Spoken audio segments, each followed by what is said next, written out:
এটা আমাদের শর্টে হয়ে গেল। যদি এই অঙ্কটা আমরা যদি একটু বড় করে ভেঙে ভেঙে করার চেষ্টা করি তাহলে কি এরকম হবে না, এটা যদি টাইপ 1 হয়, একটা টাইপ দেখে দিলাম, এটা টাইপ 1 একদম শর্টে। এবার টাইপ 2টা যদি কীরকমভাবে দেখাচ্ছি সেটা দেখাচ্ছি। না, টাইপ 2তে আমরা কি করব না, এখানে যেহেতু একটা বিক্রয় মূল্য দেওয়া আছে সেটা লিখে দেবো না। বিক্রয় মূল্য কত দেওয়া আছে না, বিক্রয় মূল্য ইকুয়াল টু 450 টাকা দেওয়া আছে। আর এখানে যেহেতু আমাদের ক্রয় মূল্য জানিনি যে কত টাকা দিয়ে কিনে আনছি, না ক্রয় মূল্য ধরি ক্রয় মূল্য ইকুয়াল টু এক্স টাকা। ক্রয় মূল্য তো আমরা জানি না ক্রয় মূল্য কত দেওয়া আছে, এক্স টাকাতে কিনছি, 450 টাকাতে বিক্রি করছি। এর ফলে আমাদের ক্ষতি কতটা হচ্ছে না, ক্ষতি ইকুয়াল টু ক্রয় মূল্য মাইনাস বিক্রয় মূল্য এত টাকা। এবার আমরা একটা ক্ষতির হারটা দেখব কত না, ক্ষতির হার ইকুয়াল টু কত না, ক্ষতি হার ইকুয়াল টু সবসময় আমরা সূত্র কি জানি, ক্ষতি বাই ক্রয় মূল্য ইন্টু 100%। এবার এখানে ক্ষতি কত আছে না, এক্স মাইনাস 450 বাই ক্রয়, ক্ষতির হার সমান কি ক্ষতি বাই ক্রয় মূল্য ইন্টু 100%। এবার এখানে ক্ষতি বলছে যে এক্স মাইনাস 450 আর এখানে হচ্ছে ক্রয় মূল্য এক্স আমার ইন্টু 100। এটা এখানে একটা ক্ষতি বেরিয়ে গেলো। এবার আমাদের কোশ্চেনে কী দেওয়া ছিল না, 10% ক্ষতিতে, কোশ্চেনে কী দেওয়া ছিল না যে 10% ক্ষতি, 450 টাকা একটা শাড়ি বিক্রি করে এক ব্যক্তির 10% ক্ষতি হয়, তাহলে এই ক্ষতির পার্সেন্টেজ আর আমাদের এই ক্ষতির পার্সেন্টেজটা আমরা সমান করলে আমাদের এখানে এক্সের মানটা বেড়ে যাবে। আর এক্সের মান বেড়ে যাওয়া মানে আমাদের ক্রয় মূল্যটা আমরা পেয়ে যাব। শর্তানুসারে যদি করি,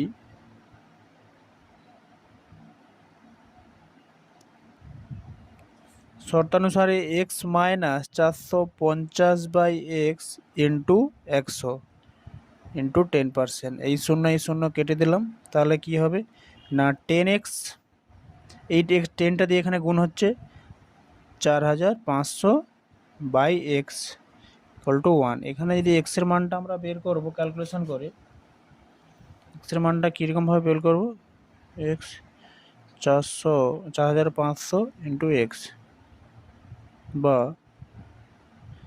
এই এক্সটা এই পাশে মাইনাস হবে আর এটা হয়ে গেলে প্লাস, বা 9x ইকুয়াল টু 4 5 দুটো শূন্য, বা এক্স ইকুয়াল টু 9 5 45 500 টাকা। তাহলে আমাদের ক্রয় মূল্য কত হলো না, 500 টাকা। 500 টাকা দিয়ে জিনিসটা কিনছি আর বিক্রি করছি 450 টাকায়। তাহলে অতএব ক্রয় মূল্য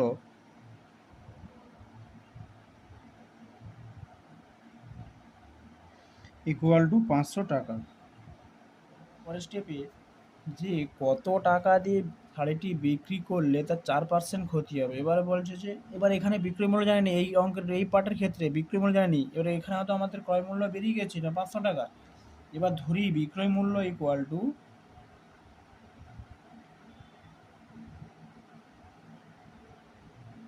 ওয়াই টাকা। প্রথমটার ক্ষেত্রে আমরা ক্রয় মূল্য জানতাম না, বিক্রয় মূল্য দেওয়া ছিল, শেষেটা ওই প্রথমটাকে ধরে ক্রয় মূল্য বের করলাম, এবার সেই ক্রয় মূল্যটাকে দিয়ে এবার বিক্রয় মূল্যটা বের করলাম। সেমভাবে আবার কি হবে, এখানে ক্ষতি কত দেওয়া আছে, ক্ষতি ইকুয়াল টু কত হয়, ক্ষতি ইকুয়াল টু কি ক্রয় মূল্য মাইনাস বিক্রয় মূল্য এত টাকা। তাহলে ক্ষতির হারটা কত হবে না, ক্ষতির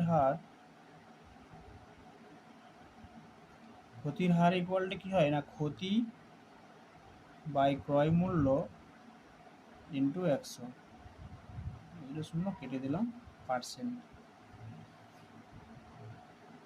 এখানে কত হবে না 500 মাইনাস ওয়াই বাই 5%। এবার আমাদের কোশ্চেনে কি ছিল না, কোশ্চেনে যে ছিল 4% ক্ষতি, 4% ক্ষতি ছিল, তো শর্তানুসারে এই ক্ষতি আর সেখানে বলছিল 4%, এই দুটোকে সমান করলাম। তাহলে 500 মাইনাস ওয়াই ইকুয়াল টু 5 4 20, বা 500 মাইনাস 20 ইকুয়াল টু ওয়াই, বা 480 ইকুয়াল টু ওয়াই। তাহলে আমাদের বিক্রয় মূল্য কত বেরিয়ে গেল, অতএব বিক্রয় মূল্য, এটাই আমাদের উত্তর, বিক্রয় মূল্য ইকুয়াল টু 480 টাকা। 480 টাকা কেন, যেহেতু আমরা এখানে ধরেছিলাম যে বিক্রয় মূল্য ইকুয়াল টু ওয়াই, বিক্রয় মূল্য ইকুয়াল টু ওয়াই, তাহলে আমাদের উত্তর হলো 480 টাকা। এখানে ওয়াই বেরিয়ে গেল। অঙ্কটা এইভাবে করা যায়, না হলে প্রথমটা করলে 2 স্টেপে হয়ে যায়।